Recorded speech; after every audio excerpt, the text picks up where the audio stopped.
Yep, we are here tonight.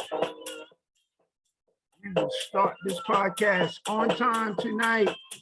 It's now 7:53. BFDK Podcast will start on time tonight at 8 p.m. Again, I just want to send this out. Last week, I was not able to do it. Took my wife on a date night. We went to see Earth, Wind, and Fire live at the NJ Pack. What a show. The Elements put on the show. Let me tell you, 2 hours straight they did this. Performed all their magnificent hits. I was standing up the whole time, just reminiscing. Nothing like seeing the Elements live. Again, Earth, Wind, and Fire. We went to see that last Tuesday. That's why we did not have the BFDK podcast last Tuesday. But we're here tonight. And as you can see, I'm getting in my mood and my groove right now and listening to my house music. I got Timmy Regisford on. He's live at the shelter. Again, I do not have the rights for this music, but I'm going to listen to it anyway. It gets me in that mood. Right now, I'm going to go right now on Zoom channel. And again, this podcast and others will be seen on a YouTube channel, which is Black Fathers, Dads, and Kings Podcast. Going FB Live right about now, starting my video. Bingo. We are live on Facebook right now. Bingo. Those who are about to tune in on Facebook Live, H. Johnny Griggs. We are tonight at the podcast, Black Fathers, Dads, and Kings. As you can see, I got my house music popping tonight. This is Timothy Regisford. I already gave this kind of promo on my Zoom recording for the podcast, giving it to you live on Facebook. Do not have the rights to this music. It's already pre-recorded, okay? However, I like listening to it, so I'm going to play it tonight to get me in the mood. Those who are coming in right now, who are going to be coming in Facebook, tagging friends, sending messages, those who are zooming in. Tonight's topic is about Black males and mental health and physical health that we go through, especially us that are over the age of 18, over the age of 30, over the age of 40. Those who are coming in, reaching that 50 mark, halfway there. Mental health is something that is not often discussed amongst Black men. We don't make it a habit of actually going to see someone in reference to our mental health. We figure that, the traumas and the things that happen to us are things that are just going to happen. And we push and fight our way through it on a mental standpoint. We also do this on a physical standpoint as well. So I am just here zooming in and checking in and waiting for those who are coming on board. But again, I'm going to keep this house music going because it puts me in that mood. It puts me in that space to where as I can have these conversations. So right now, I'm just going to listen and vibe out a little bit to this house music by none other than the one and only Timmy Regisford. It is live at the shelter in the BFDK Podcast. So we're going to listen right now.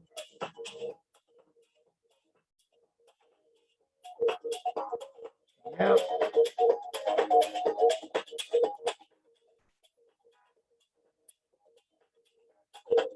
Got about 3 minutes before this podcast starts. So I'm just going to let you vibe out. This is some music right now. So again, zooming in, tuning in. Vibe out a little bit.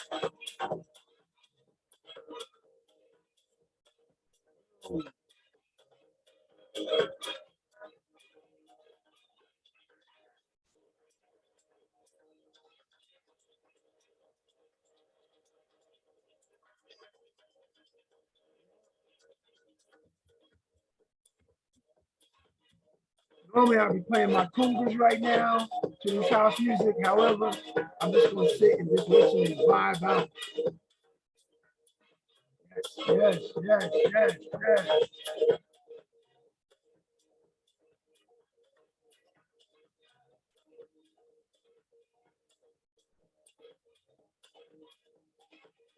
2 minutes.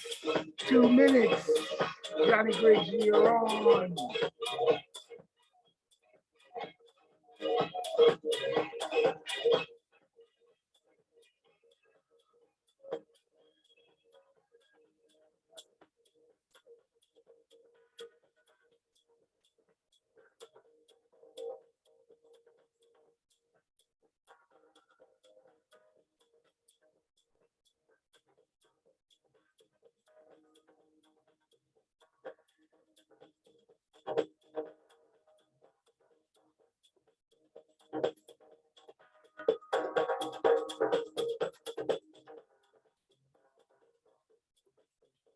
Yes.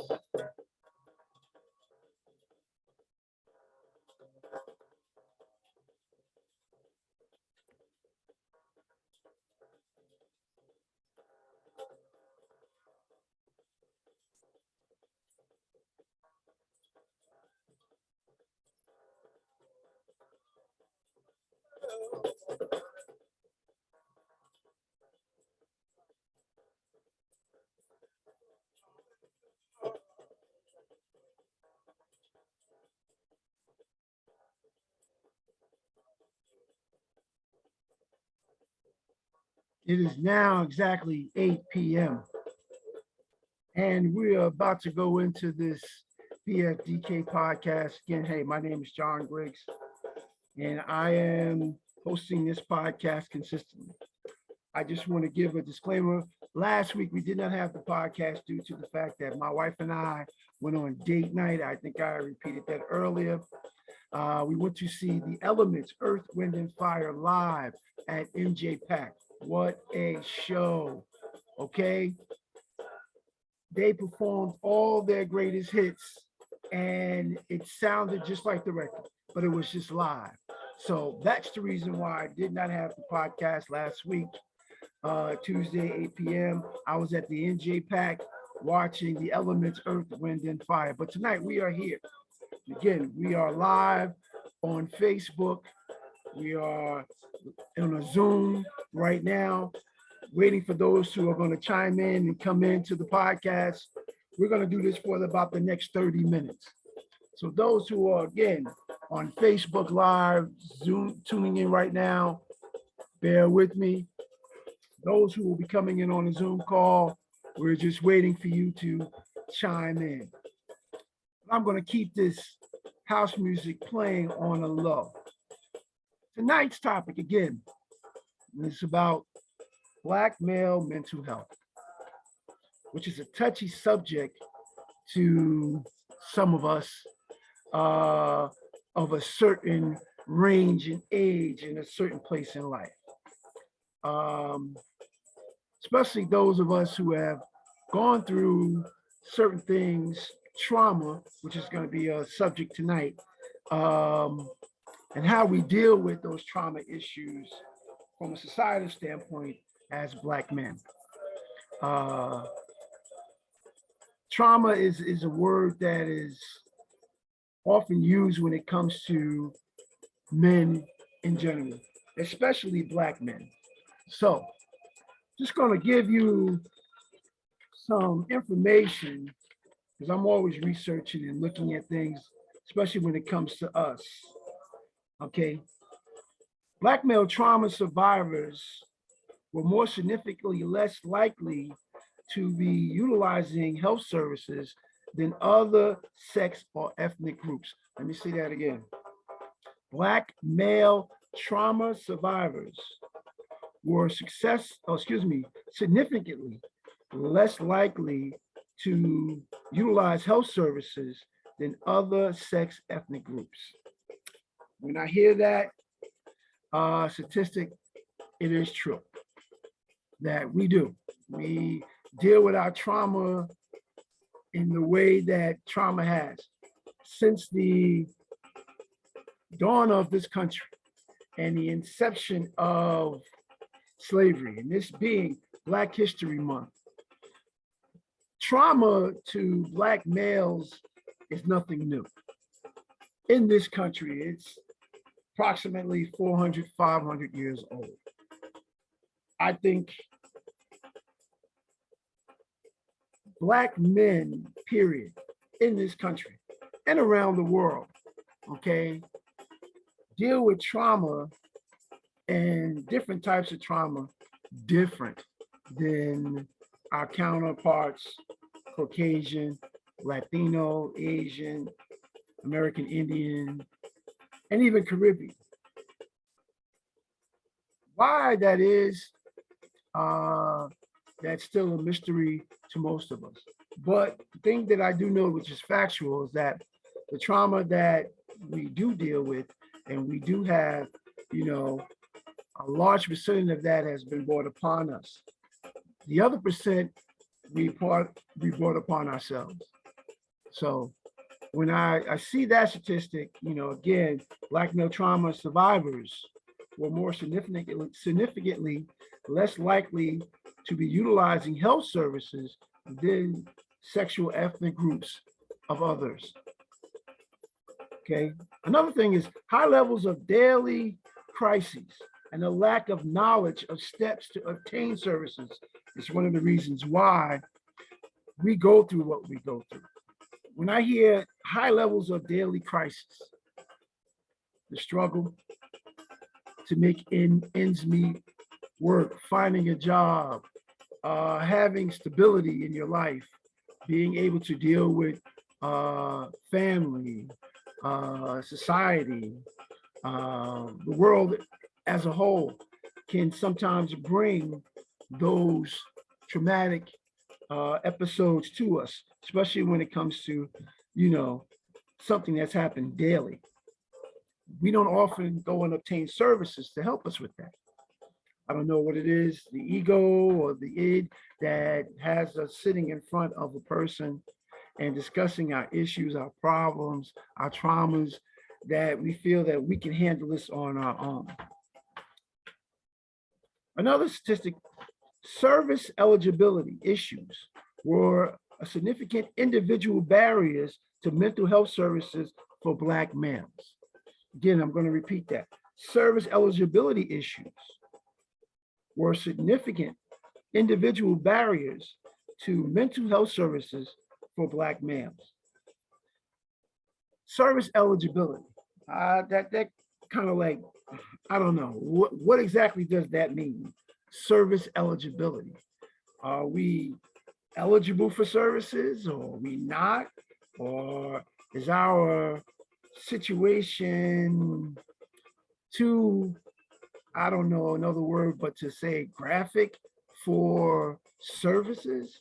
I mean, this is something that has been happening to the Black male in America since we got off the slave ships in 1619.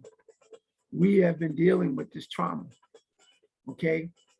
And due to the 300 plus years of slavery, that trauma has carried over decade after decade, century after century into the present.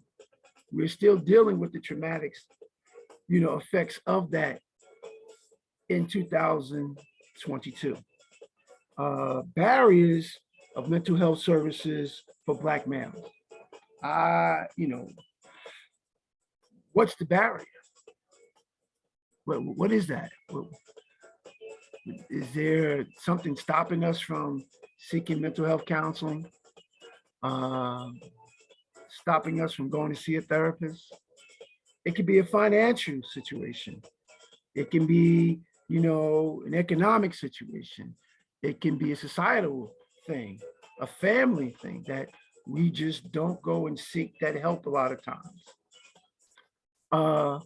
And a lot of times it's hard to find Black male therapists, to sit down and can kind of relate, because we as Black people, we talk to people who can relate to us and relate to our situation and our struggle and our trauma.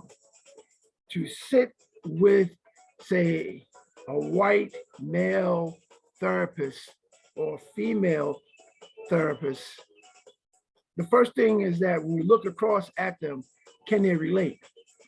Can they understand our trauma? Because yes, ours is a little bit different than theirs. So I understand those barriers. Factors in this when it comes to our high levels of daily crises, issues in service eligibility, barriers, social support. You know, do we get that social support, say from our friends and family and others? You know, PTSD, okay, post-traumatic stress syndrome or post-traumatic stress disorder. The severity of it, significant factors of mental health services dealing with Black male PTSD. PTSD, post, meaning it happened. Traumatic, it's a trauma, it's something that has made you change the course of the way you think. Stress or syndrome for that S, either way, it's something that's happening to you in your psyche. And the D means disorder, means that your mental capacity is not aligned with the way society or we should carry ourselves. So I feel that Black male PTSD is different than, say, our white counterparts. I just think that it is. I mean, I know I can use me as an example of, growing up in Jersey City in a predominantly African American and Black neighborhood, which basically you could say is the hood. Having family members and myself live in certain areas which you would consider urbanist areas in Jersey City, seeing the things that have gone on in those neighborhoods, which weren't all bad. But when it was bad, it was bad. And having a traumatic effect of that, having family members and friends and people I know involved in those events that have happened that I've actually personally witnessed. And then taking that and then going away to school in California, where attending a predominantly white university for 2 years, and then going to another institution where there was a combination of all different ethnic groups, and then leaving that situation and going to a small school in the state of Montana where the Black experience was pretty much non-existent. So the PTSD of my early growing up as a young man, as a young adult, were at each end of the spectrum from an extreme point of view. So I, witnessed a lot and saw a lot. And I can ask anybody who has possibly gone through that experience, some of my former teammates, classmates, fraternity brothers, who've experienced what I just explained can relate, and how social support in those things based on being an athlete was about, okay, you're here as an athlete, you're here as a student athlete. I see my brother Sherman is chiming in right now. How you doing, Sherman? How you doing, Sherman? Unmute yourself. Okay. How you doing? I am good. How are you? Good, good. It's just you and I tonight? Right now it is. Okay. It might be that way going forward, for the next, 15, 20 minutes. How you doing, my brother? I'm doing well. How about yourself?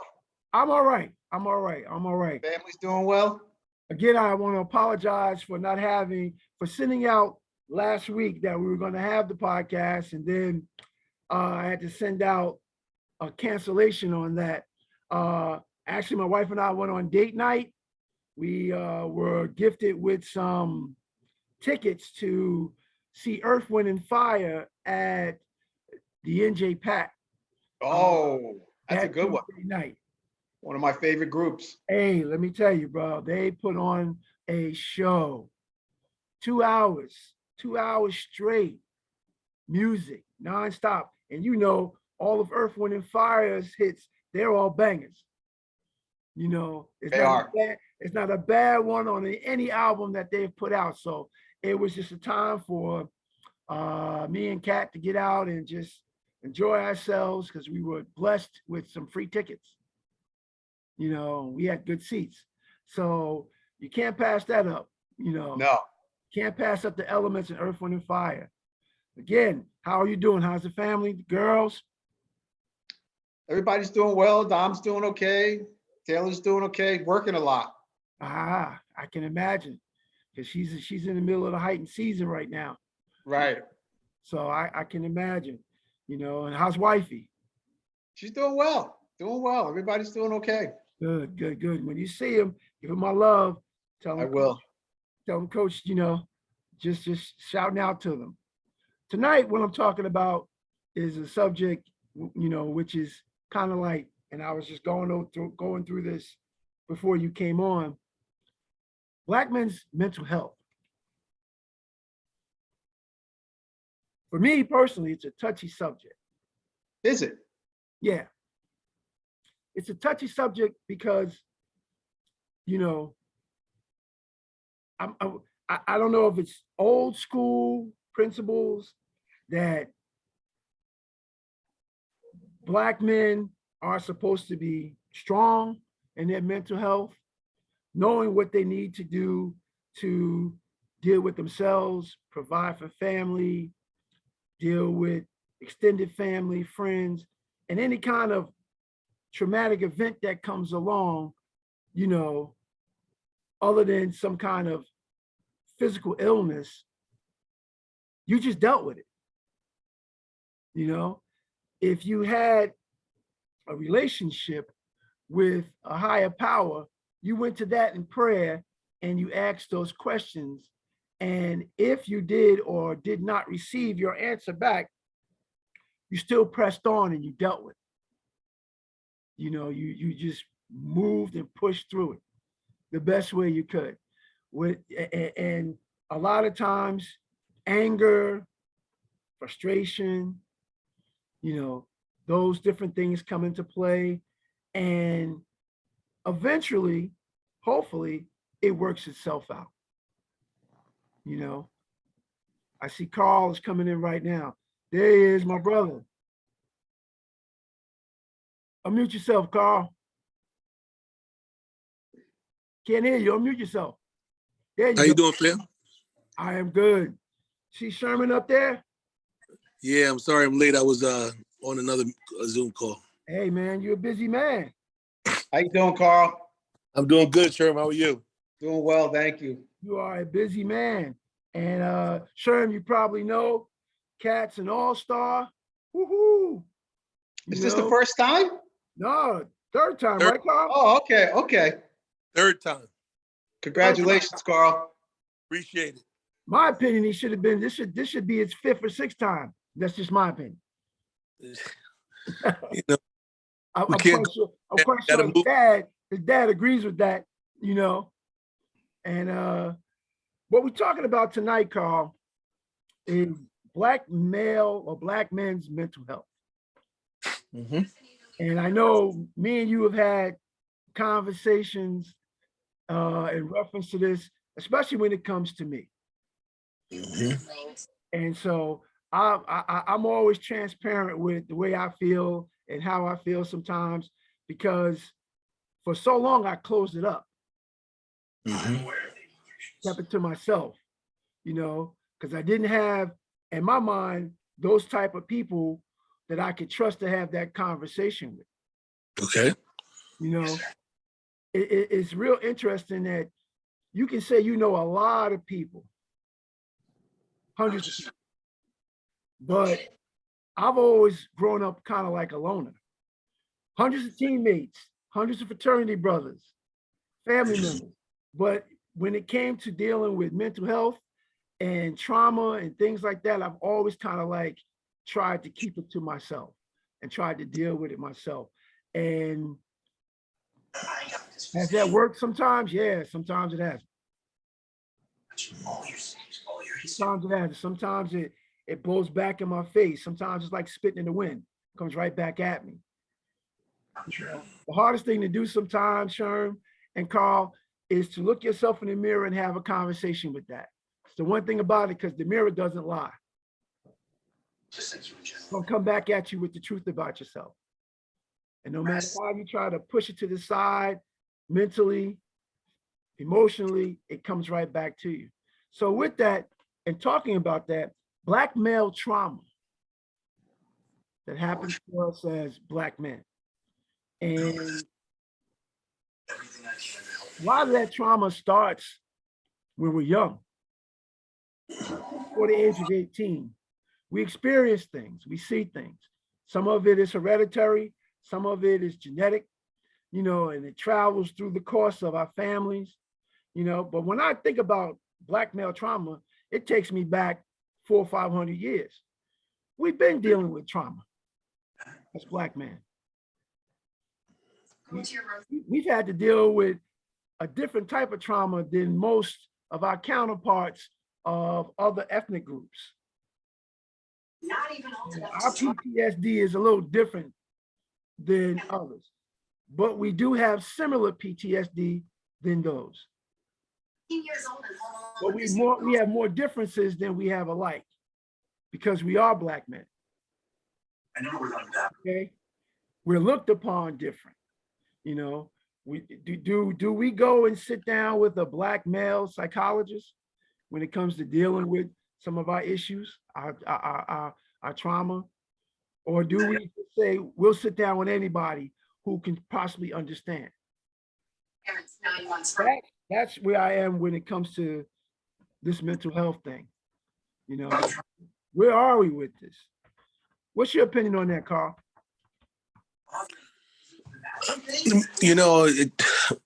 Just even having a conversation with you yesterday, I believe that mental health revolves around a lot of issues that people are not aware of.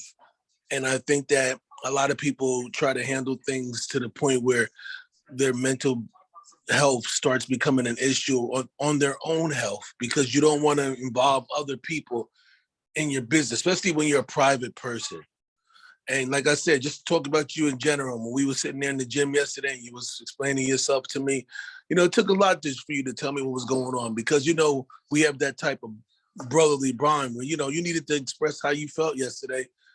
But like I said, when it comes to the mental health, people don't understand something. I was having my own mental health issues when I lost my wife. Mm-hmm. And I had to be strong for my kids. And every day I looked strong, but deep down inside, I was, I had moments where I broke down. I still have those moments today. But when you have someone else who you can relate your problems to because of their loss, it keeps your mental health at a stability. It's better. And I just believe that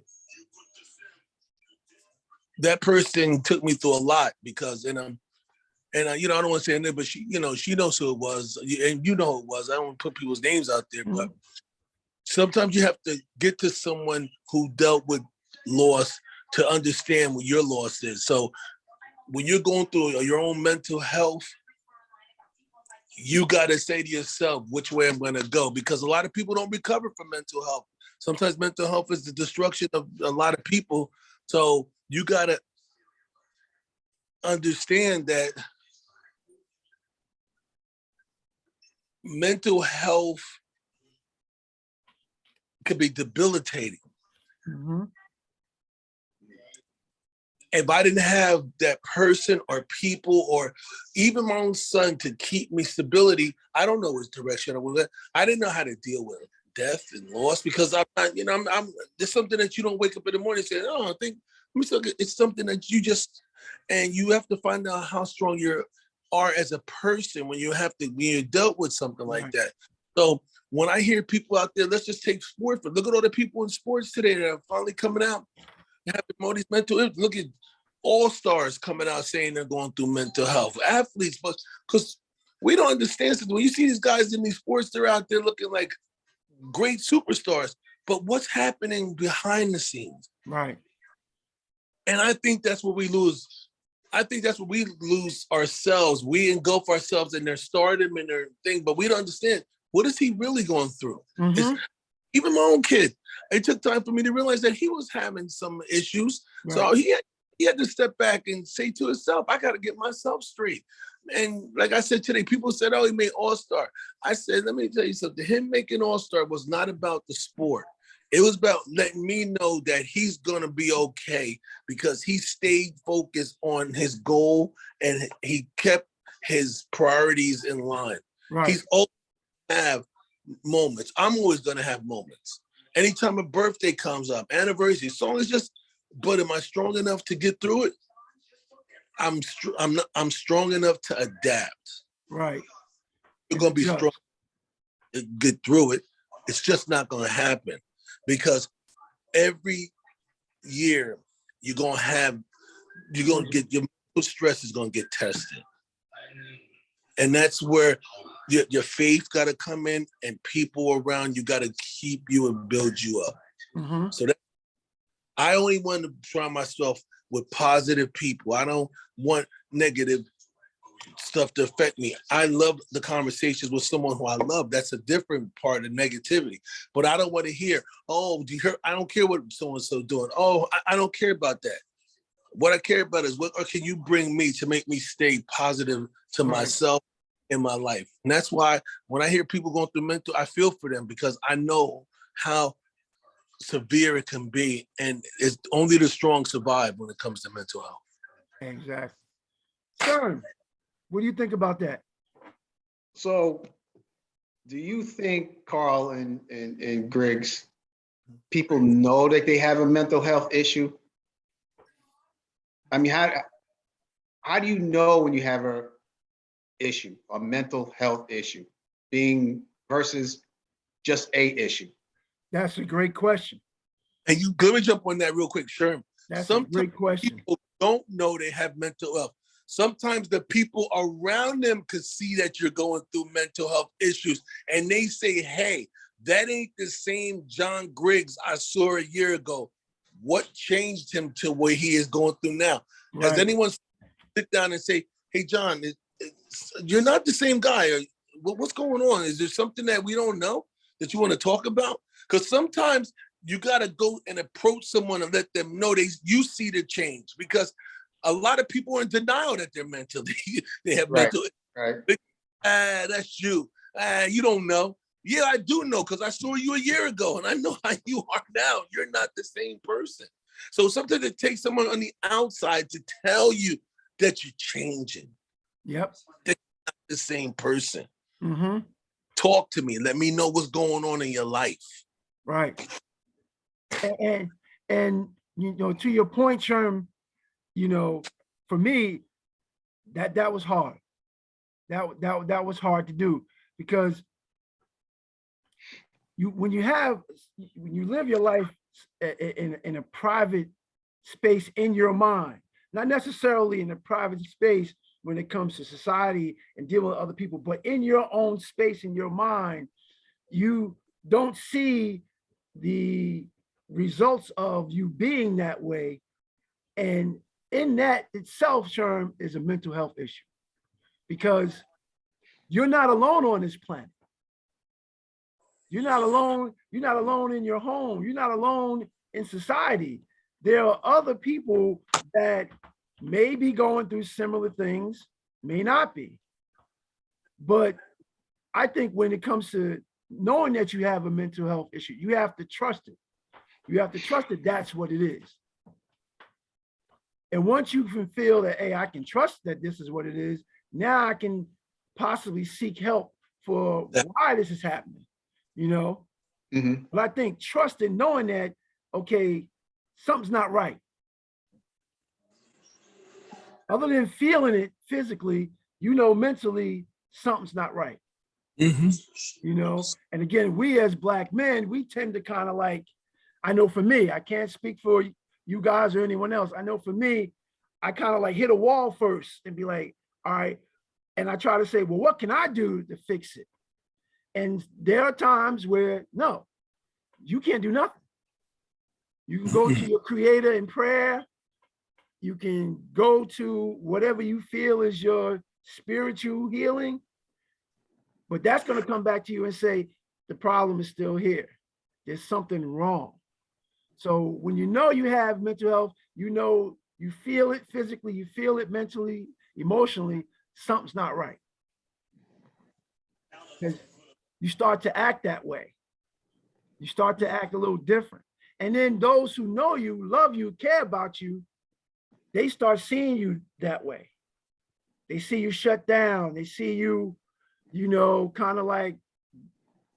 They see you like separate yourself Yeah. in ways that they are not used to seeing you be. So like I was saying before, I didn't mean to cut you off, John, and Sherm, I'll tell you, outside people could see your problems before you sometimes because we are in denial that we have issues.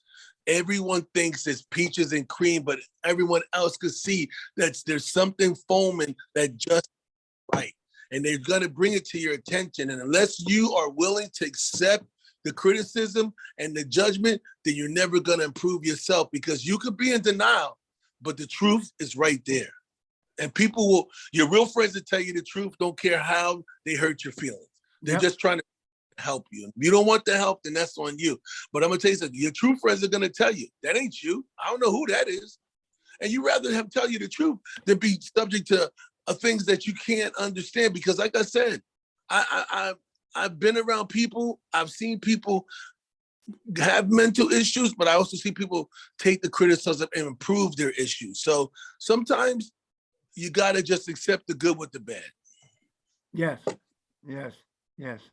And Sherm, I what I can say, you know, and with doing this kind of podcast, doing this kind of, you know, outlet, to be able to have, especially Black men, come and have these discussions. Yeah. Keep it amongst ourselves, you know, because none of us are perfect. We all still a work in progress. You know, some of us are a work in progress one way, and some of us are work in progress another way. But the one thing that's general with all of us, we are still trying to figure this thing out. We sometimes get to a point where we get to a certain age and stage and we kind of think in our minds, we got to figure out, and then something happens. Something traumatic affects our lives. And now we got to pause for a minute and say, okay, now how do I handle this? Especially like I look at Carl in reference to, you know, 2-3 years ago and the loss of Jackie. You know, that I know is kind of like, wow. Okay, now how do I deal with that going forward the rest of my life? So I want to give Carl all the kudos and give him his flowers right now. He's dealing and dealt with that. And knowing him like I know him, and I've always constantly checked up on him and still do that. Make sure you all right, dude, you know? And there's times where Carl is, you mean like, I'm all right. That tells me right there, I don't want to talk about it. I'm handling it. I'm dealing with it. All right. And just like he expressed there, there's times where, hey, this is where I am with this. So that's how you, when you ask the question, how do you know it's a mental health issue?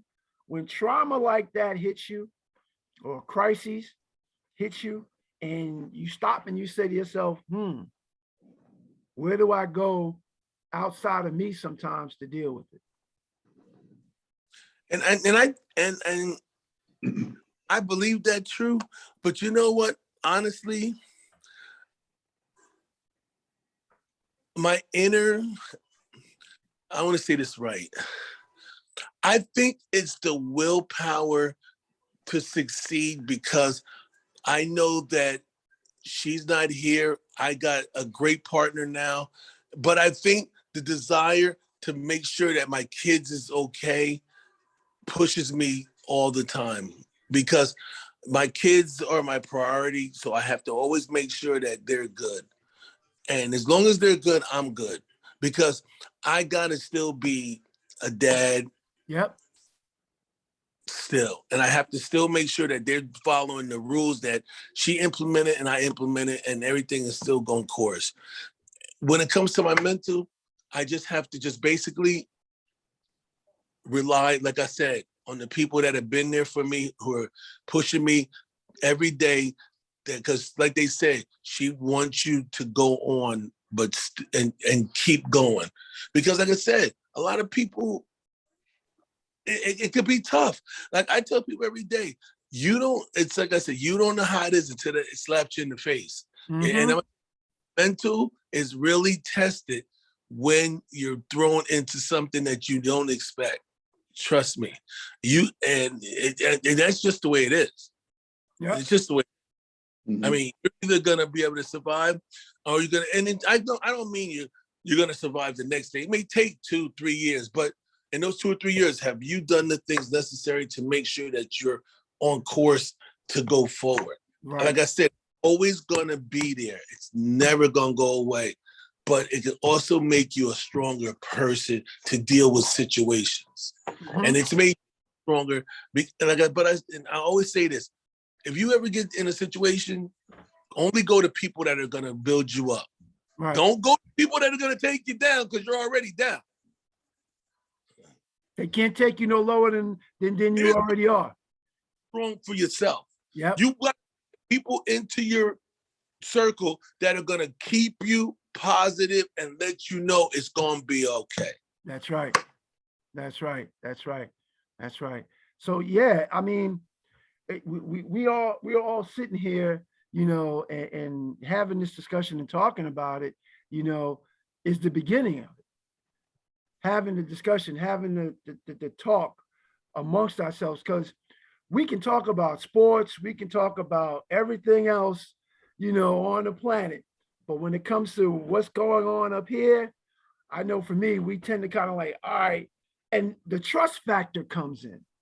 Mm-hmm. That if I have this conversation with you, can I trust that this is going to stay here? And can I trust that you're going to be honest with me with your answer? You're not going to just give me something off the wall just to ease the conversation. I need that kind of feedback that's going to say, hey, this is the deal. You know, and it may not be nice and it may not be pretty and wrapped up in a bow, but hey, this is the situation, you know, and in a nice way, in a way that's, you know, kind of like soothing to the brain, where you can hear it and say, all right, I got it. I got it. And then you have to understand, sometimes it may take a while. You may have to go back to it over and over again to be like, all right, I got it. I got it. And now the decision comes, well, do I move on from this? Do I make the adjustment? Do I, you know, what do I do now moving forward in the positive? You know? Listen, tell me the truth. Don't hit me with the peanut butter and jelly shit, bro. Right. You know, because a lot of people want to sugarcoat instead of just being, I mean, come on. I mean, it's just realization, because you want your true friends to let you know that this is what, and your true friends will be there to support you and help you get through it. But like I said, when situations arouse, I don't care. You find out who really cares about you. Trust me when I Right. tell you. And like I said, I can honestly say, besides you, John, and other people, my circle is small, but you know what? The people in my circle have got me to where I am today, and I'll never give them up because I know I could depend on them. Right. So, am I good? Yeah, I'm good. Am I great? No. Am I gonna be okay? Yes, I am. Yes. Yes. You know, and I appreciate, you know, you saying that, my brother, but it's genuine and it comes from the heart, you know, and we as men, see, for me, like I said, friends were this anomaly to me. I know a lot of people, associate with a lot of people, but to say friend, it's always been an anomaly to me. Not that something happened to me in my younger years where I had a friend who did me wrong or I did them wrong. No, it just was never that way. Mm-hmm. I was always a single person and moving in a certain direction. I mean, I always tell this, the best man in my wedding is my son's godfather. One of my other groomsmen in my wedding is my other son's godfather. And they have never been to my house. They have never come here. And you ask yourself, these are supposed to be your groomsmen, your best man. And they have never been to my house.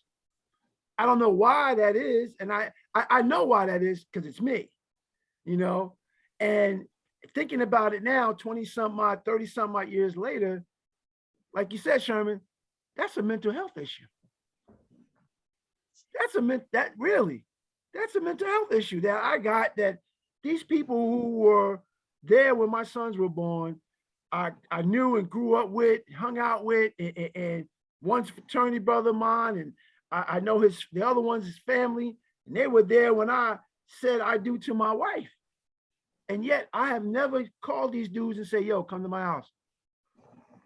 And I can count on this hand here, these fingers, how many times I've been to theirs. We may talk once or twice a month for like 2 minutes. And I say, it's not on them. And I had the conversation with them. I told them, this is me. So yeah, that, Sherm, is a mental health issue that I have. You know, it is, you know, and I'm coming out of that shell, and it's interesting. At 57, soon to be 58 years old, I am just coming out of that shell. Yeah, but now you're strong enough to come out of the shell, so that means progress. And you're exactly right, Carl, because I didn't feel I was years ago. Listen, You know? everything, like you just said before, everything takes time. Nothing happens overnight. And like I said, just for you to say right now, I've come out of my shell, is progress. Yeah. Because think about it, you were closed up all that time, but now you see that you got the ability to come out productive. And that's what it's about. Yep. I agree. Any more comments, Sherm? Anything that it's kind of like an open topic. No, I'm listening, taking it all in. You know, because you know, it's really something that, you know, has been hovering over me for years now. You know, in 2 weeks, 2.5 weeks, I'm 58 years old. God is good. You know, and I thank God for keeping me here this long. Family, friends, you guys, people that I got to kind of like change my perspective on how I interact with people. That's why I kind of like did this podcast and invite you guys in to have that kind of conversation. Because other than seeing, you know, Carl, when we train and we do things, and then seeing you, Sherman, you know, with the girls and stuff like that, do we have these conversations? Do we interact like that on a mental level, on a personal level, to say, yo, there's something going on. I need some help. I need to talk. You know, I need somebody to go to. I need some, you know, and be open enough to hear what's coming back at you. You know, so it's this thing for me, again, trying to grow it and make it big. I want to be able to look up and see 20, 30 people's faces on this one day, and we having this conversation. We having some real talk here. Amen. Because the hardest thing for Black men to do, I know for me, is to have those real conversations. It's interesting. We can talk real about sports, and we can talk real about other things in life, but when it comes to us up here, we kind of like, because somewhere or another, and I know for me, we don't want to seem weak. No, right. Vulnerable. We don't want that to happen. You know, so, or I know for me, I can't say for you guys, but I know for me, and I'm coming out of that stage now. I really am. And I want to thank both of you, you know, for being those type of people that I can have that conversation with. Sherm, from the time that you introduced Taylor and Dominique into my life, when it came to helping them be the female athletes that they are and that they have been. I thank you for that. And trusting me with your children to do that. You know, that was like, wow, that was big. Okay. Same thing with you, Carl, you know, and trusting me to have that kind of relationship with you so that we can go and do this and bring forth our knowledge and experience on not just basketball, but life for these young men and young women, you know, and having that conversation because, you know, I've always just thought I'm doing this alone. No, it takes a village. Yes. It really does. It takes a village. And those old African villages, the men would sit around and have conversations like this. They would sit around and talk like, okay, what's your issue? What's your issue? What's your issue? Well, you ain't got to worry about it because you got people in your village in your corner, so you ain't got to worry about it. You know, and I want to thank you guys for, you know, being constant participants on this.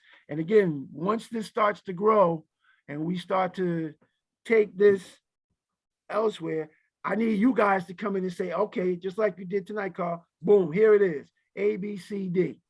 Here's the conversation tonight. Sherm, here's the conversation. I got something on my mind. I need to get off my mind, and I need you guys to do it. Boom, here it is. You know? Because no doubt. Talking to your spouse is one thing, talking to your kids is another. But when you can talk to somebody who's relatable, conversation's a little different. That's so true. It's a little different. Somebody who's relatable, like, okay, you can relate to this, you know? So my thing is that I'm never going to give you my opinion on what you should do. By what you tell me, I'm just going to say, hey, this is what I did. And that's exactly what I did. And that's exactly why I'm where I'm at today, Yep. because I could relate to my situation, and could give me the proper advice instead of running out there and talking to some Tom, Dick, and Harry who ain't got nothing to do with the subject matter, don't have no meaning of loss, gonna give me advice that's not even pertinent to what I need. Right. And that's why it works. And like I said, I just want you to know, John, you ain't never got to worry. Just like yesterday when we talked, I'm always here to talk to you when you need me. You ain't. Same. And we don't always need to sit in front of a specialist or lay on a couch and you know, let's just we in the gym. It's just me and you sitting here. We up at the field. It's just me and you sitting here. You know, let's have that conversation. That was always me and you. And sometimes I say this too. Sometimes you need someone that you can relate to. Going to someone, an outside source, ain't the same as going to someone who's known you for a long time. Because don't forget, they're paid to give you advice. The advice that we gave each other is free, but it comes with a lot more. It comes with love and feeling because we got that type of relationship. So that's why it works, because we talk to each other based on how years of experience and knowing each other, and we could tell each other more because we've all dealt with each other in some type of capacity. Exactly. So, right. Exactly. That's why. Exactly. Well said. I appreciate both of you for, you know, zooming in tonight and having this conversation and discussion. We're going to do this more again every Tuesday. I apologize to Sherman in reference to last week because Kat and I went out on a date night. We went to see Earth, Wind, and Fire. We got free tickets to see Earth, Wind, and Fire at NJ Pack. You know what happens when you hear the reasons. Yeah. That's probably got canceled, Sherm.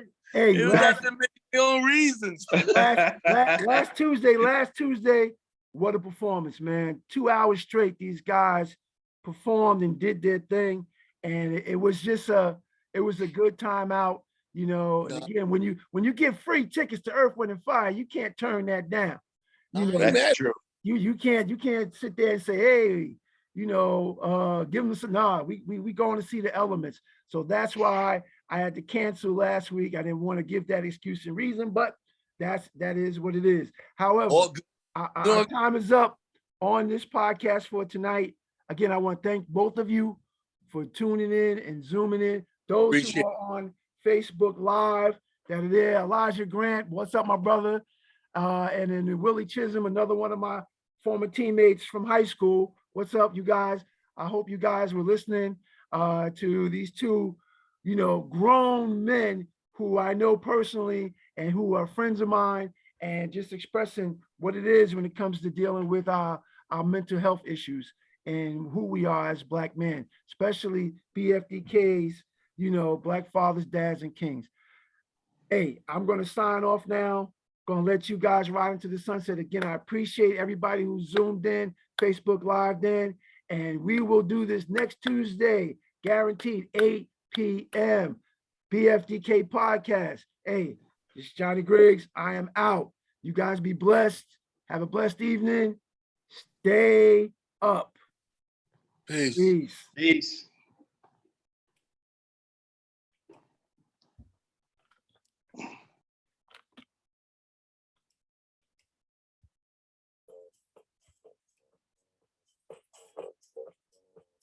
Peace. Those who are looking and sharing on Facebook Live, I'm about to sign out. I want to thank you for coming in. If you have any comments in reference to this, again, look on YouTube. Black Fathers, Dads, and Kings podcast. This episode with your comments will be placed on YouTube. Hey, this is Johnny Griggs. Sign off. I want to thank you, Elijah Grant, Willie Chisholm, for watching. Peace. Black Fathers, Dads, and Kings podcast. I'm out.